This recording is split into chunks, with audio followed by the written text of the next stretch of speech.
नमस्ते। हमारे सामने कुछ क्वेश्चंस हैं यहाँ पे जो फिज़िक्स के टॉपिक पर है और ये क्वेश्चंस तैयारी की गई है इनकी डिपार्टमेंट ऑफ फिज़िक्स ऑफ जो कि KPR institute of engineering and technology के डिपार्टमेंट ऑफ फिज़िक्स से बनाई गई है और ये कोयम्बतूर में अवस्थित है।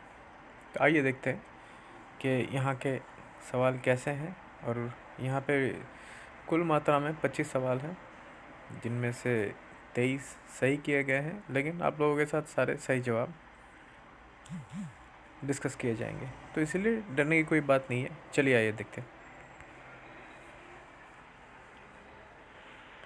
पहला सवाल है, ये प्रश्न कहता है कि कौन से साइंटिस्ट ने इन चारों दिए गए साइंटिस्टों में से, वैज्ञानिकों में से कौन से जो हैं वो फॉसिल एक्सपर्ट हैं। फॉसिल यानी पुराने जानवर या फिर पेड़ पौधों के अस्थि विशेष की खोजबीन करने वाले, ये थे साइंटिस्ट एनी। सही जवाब।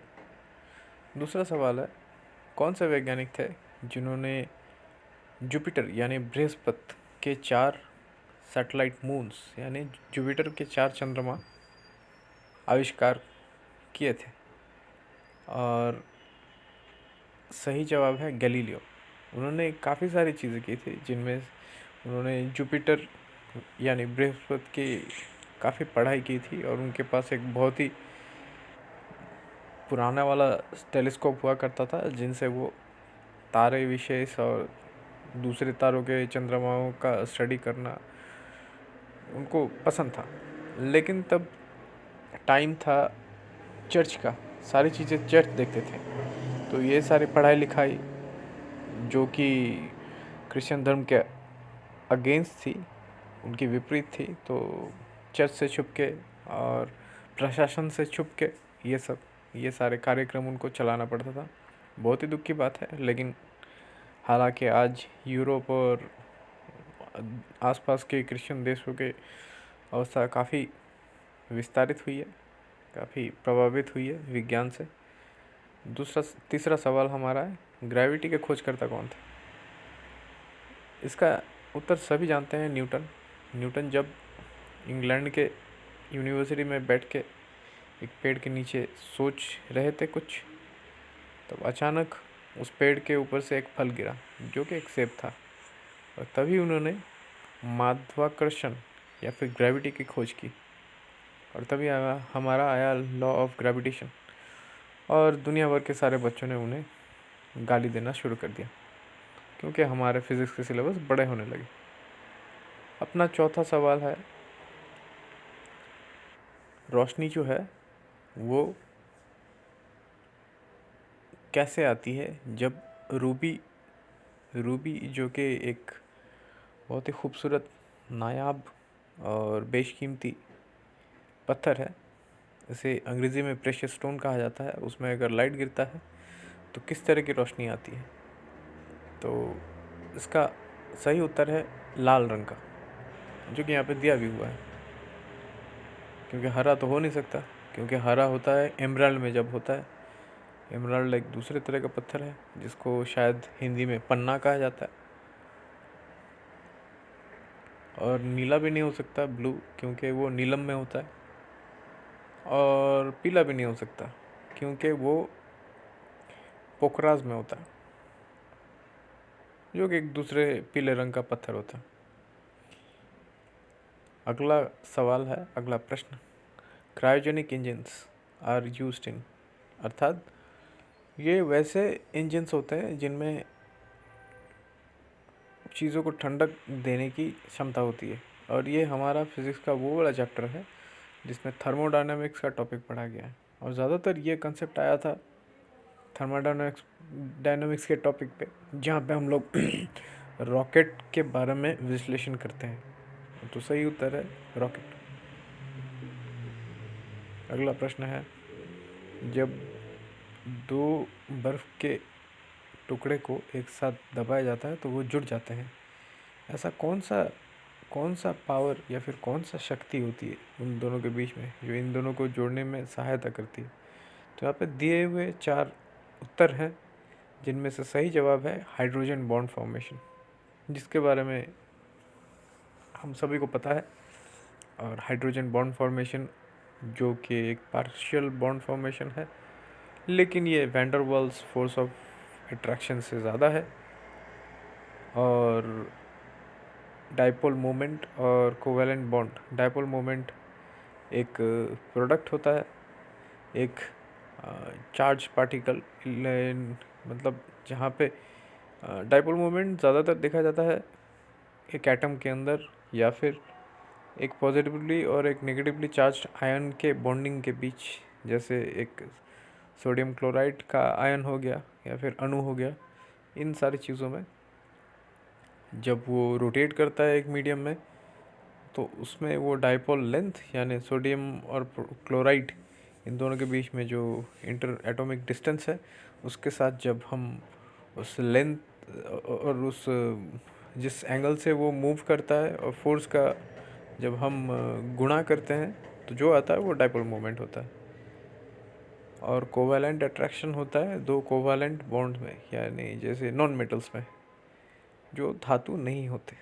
तो ये भी नहीं हो सकता। सही उत्तर हाइड्रोजन बॉन्ड फॉर्मेशन।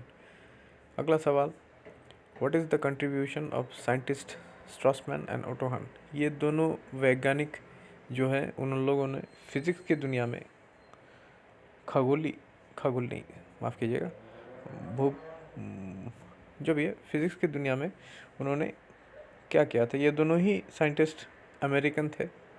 उन्होंने अमेरिका में न्यूक्लियर फिशन बम बनाने की जानकारी दी गई थी उनके द्वारा, और फिर न्यूक्लियर बम बना जो कि ड्रॉप किया गया था हिरोशिमा और नागासाकी में, जापान के। अगला सवाल है, the fundamental scientific principle in the operation of battery. एक बैटरी में कौन सा वैज्ञानिक प्रक्रिया चलती है जिसके वजह से विद्युत या फिर तर्क का उत्पादन होता है। तो इसका सही जवाब है डिसोसिएशन ऑफ इलेक्ट्रोलाइट्स। इसका मतलब है जो केमिकल्स होते हैं, एसिड, वो जब स्प्लिट करता है इन प्रेजेंस ऑफ करंट, तब एनायंस और कैटायंस फॉर्म होते हैं जो कि एनोड और कैथोड में रेस्पेक्टिवली चले जाते हैं अपने हिसाब से। 9वां सवाल है, पृथ्वी का सबसे ठोस वस्तु कौन सी है। ये हम सब जानते हैं जो कि है हीरा या फिर डायमंड। 10वां सवाल, एक्सरे कैसे बढ़ते हैं आगे, किस तरह का रास्ता वो नायात करते हैं, क्या वो टेढ़े चलते हैं या फिर सीधे या फिर गोल गोल या फिर पैराबोला फॉर्मेशन करते हैं। तो यहाँ पे सही जवाब दिया हुआ है स्ट्रेट लाइंस। अगला सवाल है, the material that will not carry an electrical charge is called. तो सबसे सही जवाब इसमें इंसुलेटर होता है, क्योंकि सुपर कंडक्टर जो है, और सवाल हिंदी में ऐसा होगा कि इनमें से कौन सी वस्तु है दी हुई 4 वस्तुओं में जो तड़ित का प्रवाह नहीं कर पाती। सुपर कंडक्टर जो है वो तड़ित के प्रभाव बहुत तेज़ी गति से करता है। जो सेमीकंडक्टर है वो सुपर कंडक्टर की तरह तो नहीं कर पाते, लेकिन ये भी अच्छा खासा कर लेते हैं। कंडक्टर भी करते हैं, लेकिन इंसुलेटर जो है वो नहीं कर पाते। अगला सवाल है, the Celsius and Fahrenheit are equal at. Celsius का जो नाप है उसके साथ फ़ारेनहाइट के नाप में एक ऐसी बिंदु है जिनमें दोनों का मान समान होता है। अब ये कौन सा बिंदु या फिर किस पॉइंट के बारे में हम बात कर रहे हैं। एक फार्मूला आता है, अगर आप फिज़िक्स का चैप्टर पढ़े और हीट एंड थर्मोडायनामिक्स के टॉपिक्स में आए, तो वहाँ पे एक केमिकल इक्वेशन है जिसके हिसाब से लिखा ऐसे जाता है, C-0/100 is equal to F-32/180। इसमें अगर हम C और F को हटा के दोनों में X डाल दें और अलजेब्रिक फॉर्मेट में, अलजेब्रा के फॉर्म में अगर x का हम खोजबीन करें तो हमारे पास जो x का वैल्यू आएगा, जो मान आएगा, वो होगा -40। तो इसका सही जवाब यही है। अगला सवाल है, the main gas that makes up the earth's atmosphere. पृथ्वी में ये कौन सा गैस है, पृथ्वी के वायुमंडल में, जो सबसे ज़्यादा मान में पाया जाता है? तो इनमें से सही जवाब है नाइट्रोजन। चौथा सवाल है, the electrolyte in car battery is, कौन सी ऐसी रासायनिक पदार्थ जो गाड़ी के बैटरी में पाई जाती है? तो सही जवाब है नाइट्रिक एसिड। तरल मात्रा में नाइट्रिक एसिड का प्रस्तुति होना ज़रूरी है एक बैटरी में, कार की बैटरी में। और अगला सवाल है, सबसे बड़ा ग्रह कौन सा है अपने सौरमंडल का? जिसकी सही उत्तर अगर देखी जाए और शनि के बड़े को हम ध्यान ना दें तो सबसे बड़े ग्रह का नाम आता है तो बृहस्पति का नाम आता है। अगर हम शनि के वलय, जो कि गैसेस से बनी हुई है, कोई ठोस चीज़ों से नहीं बनी हुई है, अगर लें तो शनि होता है सबसे बड़ा ग्रह। लेकिन अगर उसके वलय को ना लें तो फिर बृहस्पति हमारा सही जवाब है। अगला सवाल है कि हम सब जानते हैं डिफरेंशियल कैलकुलस मैथमेटिक्स में हमारा बहुत बड़ा भारी चर्चा का विषय रहा है, जिसमें हम डिफरेंशिएशन करके बहुत सारी चीज़ों का निर्माण या फिर आधार खोज सकते हैं। अगर डिस्टेंस या फिर डिस्प्लेसमेंट का डिफरेंशिएशन करें, डिस्टेंस का तो नहीं होता, वो एक स्केलर क्वांटिटी है, तो वेक्टर क्वांटिटी जो होता है वो डिस्प्लेसमेंट होती है। उसका अगर पहली बार हम डिफरेंशिएशन करें तो उसका जो तोड़ आता है वो होता है वेलोसिटी, जो कि एक दूसरी वेक्टर क्वांटिटी है। अगर उसका फिर से हम डिफरेंशिएशन करें तो उसका उत्तर आता है एक्सेलरेशन, और यहाँ पे सही उत्तर है इंस्टेंटेनियस एक्सेलरेशन। आइए आगे बढ़ते हैं अगले सवाल की तरफ। अगला सवाल है कि 1 किलोग्राम में कितने पाउंड्स होते हैं?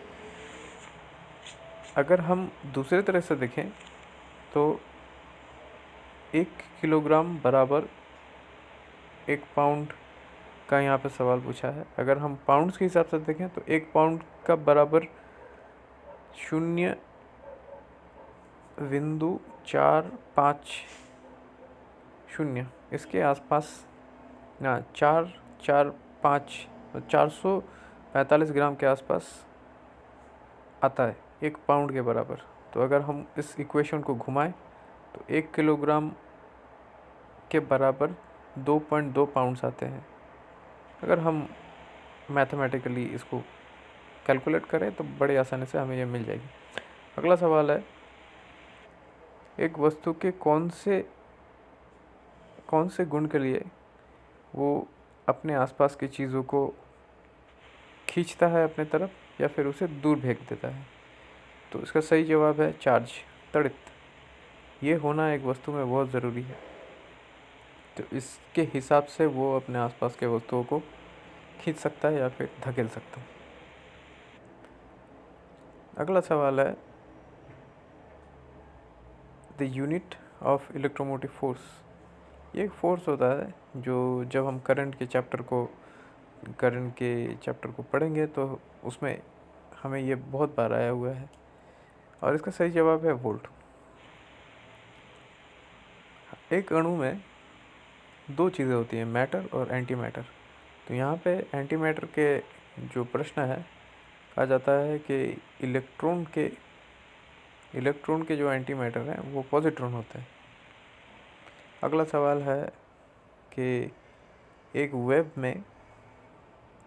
में जो 2 पिक वैल्यूज़ होते हैं उनमें जो दूरी है उसे क्या कहा जाता है? अब वेब के पिक वैल्यूज़ में ही नहीं, वेब के जो लोएस्ट पॉइंट है, 2 आसपास के वेब्स के जो सबसे निचले भाग हैं उन दोनों में भी जो डिस्टेंस होते हैं उसको भी कहा जा सकता है वेवलेंथ, खाली ऊपरी भाग को नहीं। या फिर दोनों समान दिखने वाले वेब में दोनों समान बिंदुओं का अगर हम दूरी देखें तो उसको हम कह सकते हैं कि वो वेवलेंथ है। अगला सवाल है, बर्नौली, साइंटिस्ट बर्नौली ने एक इफ़ेक्ट दिया था और उनका अनुमान ये था कि ये इफ़ेक्ट कुछ विशेष चीज़ों में ही काम करता है। तो ये इफ़ेक्ट नॉन न्यूटोनियन फ्रेम में काम करता है। नॉन न्यूटोनियन फ्रेम यानी यहाँ पे न्यूटन, वैज्ञानिक न्यूटन लॉज के दिए गए लॉज ऑफ मोशन काम नहीं करते। तो यहाँ पे जो काम करता है बर्नौली इफ़ेक्ट वो मूविंग फ्लूइड में करता है। यहाँ पे न्यूटन लॉज ऑफ मोशन उतने ज़्यादा असरदार नहीं है। अगला सवाल है, which of the following pairs have the same dimension. जब हम यूनिट्स एंड डायमेंशंस के क्लासेस में जाए तो हम वहाँ पे जाते हैं फिजिक्स के शुरुआत में ही 11वीं में कि वहाँ पे मास, लेंथ और टाइम बेसिक डायमेंशंस हैं। अगर हम इन चारों ऑप्शंस के चारों दिए गए उत्तरों के विभाजन करें तो हमें सबसे सटीक जो उत्तर आता है वो है इम्पल्स एंड मोमेंटम, क्योंकि इम्पल्स होता है मास इंटू वेलोसिटी का जो तोड़ है वो आता है और मोमेंटम होता है फोर्स इंटू टाइम, और दोनों का भी होता है हिसाब मिला के mL/T⁻²। सही उत्तर है impulse and momentum. The dimensions of kinetic energy is same as that of. फिर हम एक सवाल आता है कि यहाँ पे वही डायमेंशन वाला चैप्टर में काइनेटिक एनर्जी वस्तु जो होती है एक वस्तु की, उसके साथ इन चारों दिए गए उत्तरों में से सबसे सटीक उत्तर है वर्क, क्योंकि हमें एक थ्योरम पता है फिज़िक्स में, वर्क एनर्जी थ्योरम, जिसमें कहा जाता है कि एक कार्य को हम क्षमता या फिर एनर्जी में तब्दील कर सकते हैं, काम करके उसको एनर्जी में तब्दील कर सकते हैं। जैसे हमें पता है कि काइनेटिक एनर्जी कभी वर्क करने के बाद पोटेंशियल एनर्जी में स्टोर होती है, फिर पोटेंशियल एनर्जी वर्क करने के बाद काइनेटिक एनर्जी में तब्दील हो जाती है। इसी तरह से वर्क और एनर्जी दोनों के डायमेंशन समान होते हैं। और अपना आखिरी सवाल है कि कौन सा यूनिट है इलेक्ट्रिक पोटेंशियल का। यह भी इलेक्ट्रिसिटी या फिर करंट इलेक्ट्रिसिटी चैप्टर से तालमेल रखती है। ओम नहीं होता है इसका उत्तर, क्योंकि ओम रेजिस्टेंस का यूनिट होता है। कूलम नहीं होता है, कूलम चार्ज का यूनिट होता है। न्यूटन नहीं होता है, न्यूटन फोर्स का यूनिट होता है। यहाँ पे सही जवाब है वोल्ट।